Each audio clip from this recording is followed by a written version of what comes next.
118 numeropalvelu.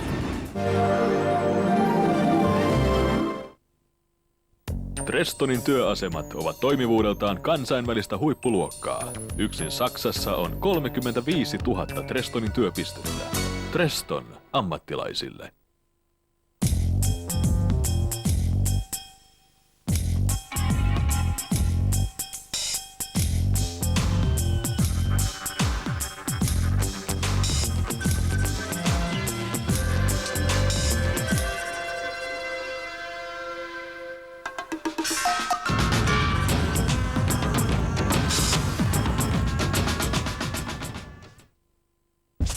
Nyt myynnissä ainutlaatuinen Safir minivalaisin. Palaa 100 000 tuntia. Pöly ja vesi tiivis. Elinikäinen takuu.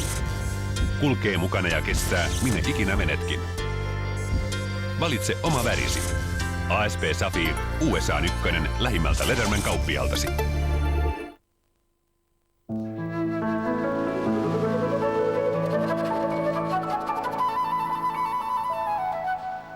Elimistösi energiantuotannossa tarvitaan B-ryhmän vitamiineja.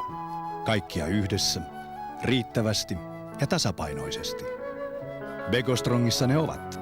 Yhdessä pienessä tabletissa. Uusi Begostrong. Tukevasti suomalainen. Apteekista.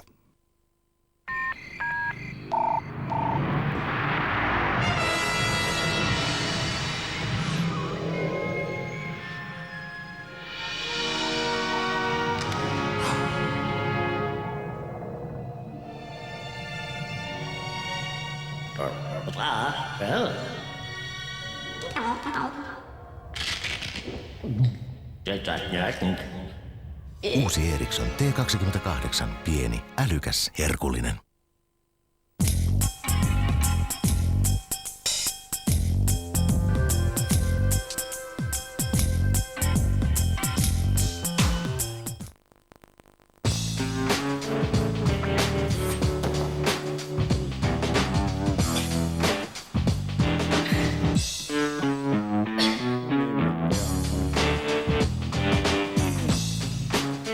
Uusi Platina.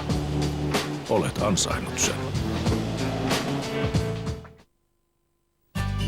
Vesijärven auto. Toyota-uutisia. Meillä on juuri nyt erinomainen valikoima Lahden parhaita kuntotarkastettuja titaanivaihtoautoja. Voit katsoa myös rauhassa kotonasi aina ajan tasalla olevaa vaihtoautovalikoimaamme MTV3 tekstikanavalta sivulta 733. Tule tekemään luotettavaa autokauppaa. Tavataan Vesijärven autossa Hennalassa. Tervetuloa!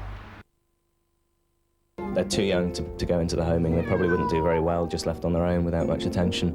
So we're looking for foster parents for them to try and keep them for a month or 6 weeks or whatever while they grow up a little bit, and then we can hopefully find them new homes. They're all reasonably healthy, reasonably happy, but they're only about 4 or 5 weeks old, so that's why they're here. If you want to take a couple of them, that's fine. If you want to take all 3, that's fine. And if you get any problems, then you can always get back to us. I'll take all 3 then. Yeah.